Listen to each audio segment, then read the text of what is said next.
Une croix suggérée, du bois blond tout droit venu d'Ukraine et de Russie, le futur fauteuil du pape se dévoile un peu plus chaque jour. Le symbole principal, c'est cette partie plus foncée. En fait, c'est du chêne bien particulier. Ce sont des poutres rescapées de l'incendie de Notre-Dame de Paris. Son créateur, Paul de Livron, fabrique ses propres fauteuils entièrement en bois. Il y a un an, il se lance un défi, confectionner celui du pape. Il réussit à le rencontrer en mai dernier à Rome. Et vous avez ici la petite maquette que je tends au pape. Vous voyez, le pape la prend et c'est là qu'il a son sourire et ses yeux qui pétillent.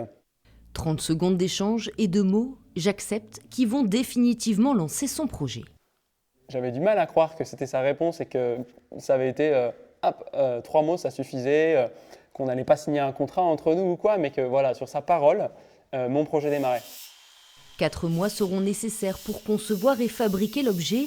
Sa technique, des strates de bois assemblées les unes aux autres, une méthode innovante qui diviserait par 6 le prix d'achat. L'ingénieur veut en effet proposer des produits accessibles à tous. Je crois que cette technique permet de fabriquer des fauteuils roulants performants plus facilement qu'avec des matériaux comme le titane ou l'aluminium ou la fibre de carbone actuellement. Et donc que ça pourrait être une façon de faire des fauteuils roulants de qualité dans des pays où la ressource bois est disponible.